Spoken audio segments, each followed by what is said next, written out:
Salut à toi, amis voyageurs des univers ludiques, je m'appelle Chloé et aujourd'hui je vais te montrer comment créer de magnifiques effets bois qu'on utilise parfois dans nos salles d'escape game à la Ice Room Agency. Tu vas donc apprendre à réaliser un élément de charpente médiévale comme celui-ci. Waouh!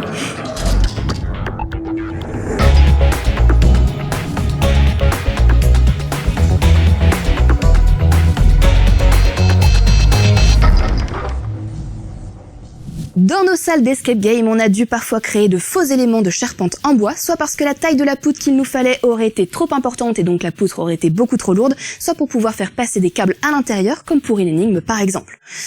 Pour te montrer comment réaliser ce type de charpente, on va créer une portion de mur médiéval avec cette première vidéo qui va être consacrée à la partie en bois de ce mur. On va commencer par prendre 2 chutes de placo qui vont nous servir de base pour notre mur.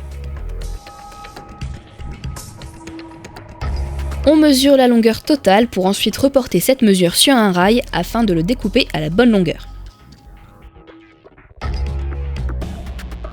Attention de bien porter des gants pour manipuler les rails, sinon tu risques d'y laisser quelques doigts.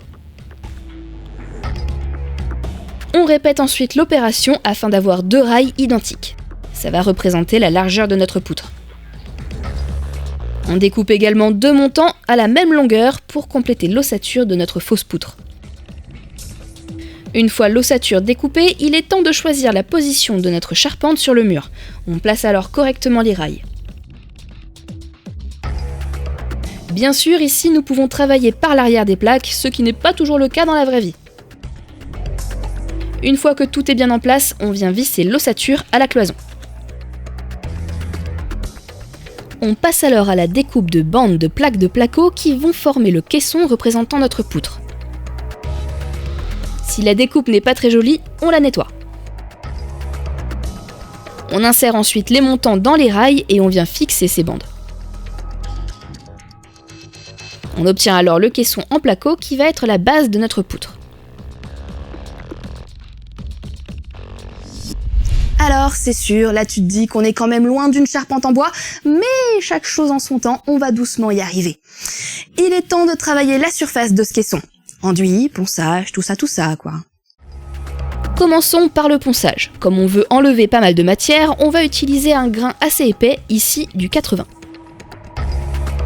On va d'abord venir poncer la tranche des plaques des côtés pour rattraper le niveau de celle du dessus. Il est important qu'il y ait le moins de différence de niveau possible. Attention de bien porter un masque durant tout le ponçage car ça crée pas mal de poussière. Ce qu'on fait aussi, c'est qu'on va casser les angles et si possible de manière irrégulière pour que ça participe à l'effet d'une vieille charpente. Une fois le ponçage fini, on va enduire tout ça. Ici, on a préparé du plâtre, mais tu peux très bien prendre l'option de partir avec de l'enduit de rebouchage tout prêt. Attention à ton dosage de plâtre, il a tendance à figer quelques minutes après préparation. Donc prévois-le un peu plus liquide que ce que tu veux vraiment. Une fois le plâtre prêt, on vient reboucher les jours entre les plaques. Il est important de lisser l'enduit dans le sens de la rainure à combler. C'est comme ça qu'on obtient les meilleurs résultats au niveau du lissage. Il nous faut aussi combler les trous formés par les vis. On laisse bien sécher l'enduit, puis on va passer en ponçage avec du grain plus fin, ici du 240. Le but de ce ponçage va être de gommer nos traces d'enduit. On vient juste lisser les zones qu'on a enduites et un petit peu les arêtes. Sans oublier les trous des vis. Une fois qu'on a une surface propre, on va un peu la salir. On va prendre un marteau de vitrier et on va donner des petits coups un peu partout sur le caisson. On va créer des aspérités qui donneront un peu de vie à notre poutre. Après ça, on a une jolie surface de travail pour passer à la suite. Alors, on se rapproche doucement du bois de charpente que je vous avais promis, mais c'est pas encore trop ça. Je dois bien avouer qu'il est encore un petit peu palichon, mais on va remédier à ça en passant à la coloration. On va d'abord appliquer la peinture qui sera la teinte de base de notre bois. Ici, on part sur une couleur plutôt crème, mais tu peux très bien choisir une teinte avec un peu plus de jaune ou de rouge, suivant la couleur que tu veux obtenir à la fin. C'est de la peinture acrylique classique et il va falloir l'appliquer dans le sens des futures veines de la poutre. Ça crée des traces de pinceau qui vont accentuer l'effet bois.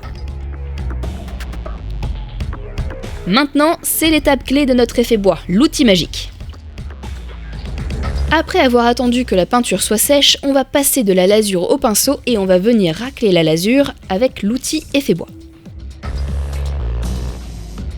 En penchant plus ou moins l'outil au moment du passage, on va créer des motifs de veinure et des nœuds qui imitent le bois. On le passe bien sûr sur toutes les faces de notre poutre. Il y a également au dos de l'outil un peigne pour créer des effets différents lorsque le passage de l'outil ne te suffit pas. Si tu travailles sur de grosses surfaces, pense à éponger très régulièrement le surplus de lasure sur l'outil car ça a tendance à sécher et à boucher les creux du motif. Pour finir, on va attendre encore une fois que ça sèche bien et on va passer d'autres couches de lasure pour atténuer le contraste qu'il y a entre les veines et la couleur de base. Et ainsi obtenir notre teinte finale. Comme j'en ai parlé avant, le passage dans le sens des veines du bois permet d'accentuer l'effet grâce aux traces de pinceau laissées par la lasure. Pour cet exemple, on a passé 2 couches, mais si tu veux un bois plus sombre, tu peux en passer plus. Et voilà le résultat final, notre poutre est enfin terminée. Cette technique d'effet bois est utilisable également pour d'autres types d'objets ou en d'autres couleurs. Ici, tu peux voir un petit meuble en médium que nous avons fabriqué et teinté avec de la lasure rouge. Hop, sur cette planche d'échantillon, tu peux voir des essais qu'on a fait avec différentes couleurs.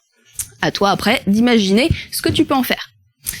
Pour conclure, on se retrouve bientôt pour la seconde étape de notre mur médiéval, c'est-à-dire les fausses pierres en béton fibré. Tout un programme. Et si tu as aimé cette vidéo, partage-la, like-la et abonne-toi à notre chaîne. Si toi aussi, ami voyageur des univers ludiques, tu es tenté de réaliser un effet bois, tu essaieras ça et tu nous diras ce que tu en penses. Allez, ciao!